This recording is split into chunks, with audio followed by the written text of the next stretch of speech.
Welcome, ladies and gentlemen, to another episode of the dogs.com.au wrap-up. I'm your host, Liam Tapper, and what a week it was right around the greyhound racing world. So let's get straight into it. In today's episode, we'll travel to Richmond for the heats of the Ladbrokes Derby Oaks and get all of the trainer reaction post-race. Next, we're off to the Meadows for this year's Group 1 Australian Cup final, along with the Fandor Superstayers. We'll catch up with the GAP New South Wales ambassador Tim Cahill during his recent trip to Sydney, before saying farewell to the freight train at his final stop. All that and much, much more in today's episode of the wrap-up. But first, last Friday night we saw the running of the heats of the Ladbrokes Richmond Derby Oaks for 2020. A number of big-name greyhounds converged on the Londonderry track, looking to book their place in Friday night's Group 2 final. With a strong lineup across the three heats of the Derby, it would be arguably the in-form New South Wales greyhound right now, King CRATOS, who would clock the best of night Derby time, going round in 30 and 45 in Heat 2. King CRATOS gets mobile. He moved up on the outside, strolled straight on by My Bros Ethic. Waging War is getting into third position. They'll followed by Bad Ronnie, and then Rabbit Jimmy and Angry Blizzard at the tail of the field. Top corner, we've got a race here. King CRATOS by 4. Waging War is reeling him in. Till-way to My Bros Ethic's 8 turn. King CRATOS in front. Waging War coming late, too late. King CRATOS wins. King CRATOS, I length and a quarter way. Tennessee Tiger would claim Heat 3, while Dylan's Magic would open proceedings, with Minnie Finn saying post-race that it was a pleasing result. No, very happy with the run. Yeah, it's his home track and he always trials really quick here. And he's a very strong dog. I think you'll see the best of him when he goes over the distance. Here's how the field will look for Friday night's Group 2 Ladbrokes Richmond Derby, with Rouse drawing the red, Waging War from Victoria the checks, the Tiger in the 3, Dylan's Magic in the yellow, with King CRATOS in the 7 and Group 1 National Derby champion Mickey in the pink. Up next was the heats for the females, the Ladbrokes Richmond Oaks. Here would be runner-up from this year's Group 1 National Futurity Wild Flyer, trained by Hank Vandenberg, who would post the best of night time across all the races, going around the 535 metre trip in a time of 30 and 43. Wildflyer, the world-back favourite, the set favourite now went up and grabbed Fire and Ice. They'll followed by Zipping Cosmo, Bugatti Spark, and then Midnight Joyce, but Wildflyer ripping away. Wildflyer attacked the... Trainer Hank Vandenberg said he was thrilled with the run, and if she can run in the final how she did in the heats, that it could be a very interesting night come Friday. Yeah, we're very happy. The last couple of runs been ordinary, but tonight he certainly put it together. I was very happy with the run tonight. Now the storyline out of the Vandenberg camp doesn't stop there, as Hank's brother Leo will also line up in Friday's Oaks final after his greyhound Sniffy finished second behind Zest to Excel in Heat 3 of the Oaks. And it's given Hank a sense of family pride. You're up against your brother next week, mate. How's that feel? Yeah, well, it's going to be tough. It all depends where we draw next week, I feel, but yeah, good luck if I don't win it. Hopefully I'll win, but if she runs like she did tonight, she'll have a big chance. Here's how the final will line up on Friday night, with Sniffy in the red, Really Unreal, winner of Heat 2 in the white, Fire on Ice in the 5, with Heat 1 winner Midnight Waltz to her outside in the 6, and Wildflyer wearing the pink rug. Over the days ahead, make sure you stay tuned to thedogs.com.au for all the information on what is set to be an exciting event both on and off the track at the Richmond Greyhound Club this Friday night. Now moving south to Victoria, where on Saturday the Meadows played host to one of the biggest nights on the greyhound racing calendar nationwide, with the running of the Group 1 Australian Cup and Group 1 Fandor Stayers. Prior to the Australian Cup, much of the attention focused on the most in-form Australian trainer right now, Anthony Azzopardi, and his superstar Whiskey Riot, and whether they could continue their run of Group 1 success. When the lids opened, the race took place and the runners crossed the line. The result would go the way of the Azzopardi kennels. However, it would be the younger brother who would claim bragging rights on the night. Racing and Whiskey Riot on the outside, a fair getaway. Hardaway when he won the start, led by 2 lengths out on the straight from Scatterbox, followed by Whiskey Riot. Down on the first turn, last hurrah. In trouble there too, Aston Kane and Hard Style Rico. Going down the back straight, Hardaway winning the meter. 4 lengths in front, Fernando'S Riot. Coming around the outside, there came Whiskey Riot. Followed then by Scatterbox and a gap on the race, Mr. Harleywood. Up to the turn, Hardaway winning the meter. Coming in after there is Fernando'S Riot. They turn home, Hardaway winning the meter. Fernando'S Riot the inside, Fernando'S Riot's won the cup. Oh, wasn't it ever? When I saw the two boys, I knew Whiskey was gone when he stumbled a bit and couldn't get across, and I saw the little fella sitting second. I tell you, mate, I knew from last week, like, he ran down to such a strong dog, and tonight, I know that the bitch was out in front running time, you know. I was a little bit worried, but turned her for home. Oh, my heart, mate, I tell you. It's the thrill of them, mate, you know.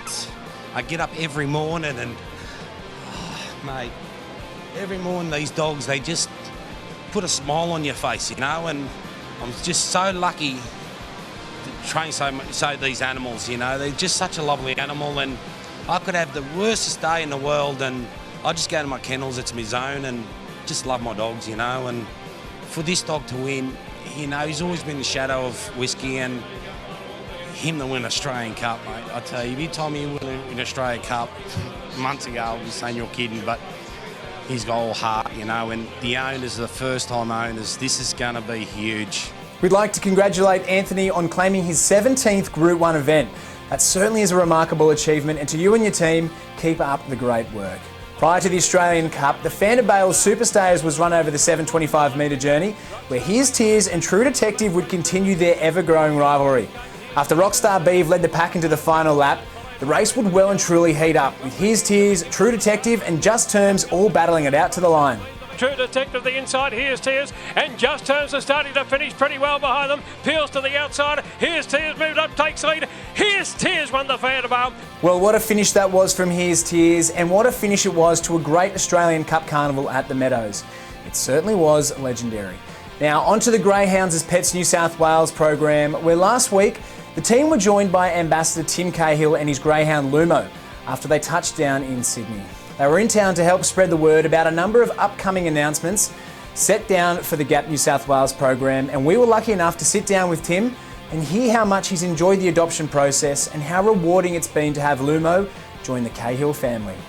She's been amazing. You know, she's got a bit of competition with the little mate Boy, who's part of the family as well, the family dog, but at the start she took some time to settle in, just getting used to the environment and, you know, exploring the farm. But you know, to be able for me to be an ambassador of Adopt a Greyhound and then to have a greyhound, it really has a nice feeling for me because I'm learning a lot, my parents are learning a lot, and you know, it's just, it is a really good experience. Well, as we mentioned, there are a number of exciting announcements coming up for the GAP New South Wales program, so make sure you head to gapnsw.com.au for all of the details.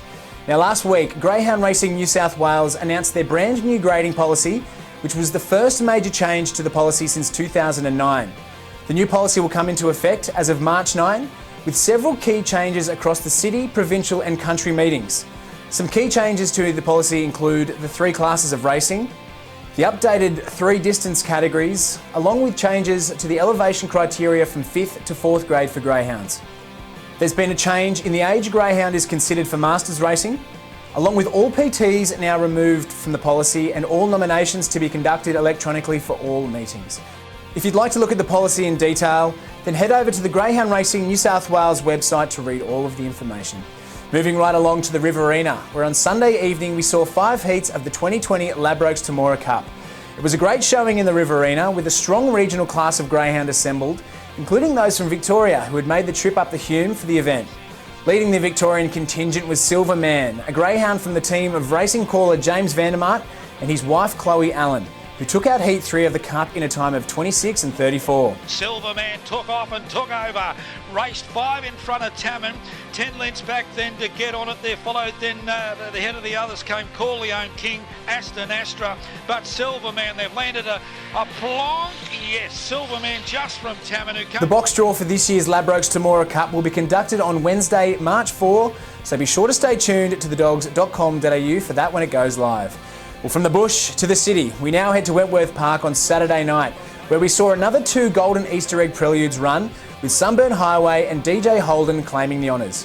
Judith Richardson's Sunburnt Highway would produce the best prelude time, going round in 30:02. Sunburnt Highway in full cry, led by 4 over Melissa's Queen, followed up by Showtime Jack. Sunburnt Highway in front, Sunburnt Highway too good, he won it by 3/4, Melissa's Queen. And finally today, we're continuing the trend we're so often running with recently on the wrap-up, with the retirement of another champion greyhound to stud.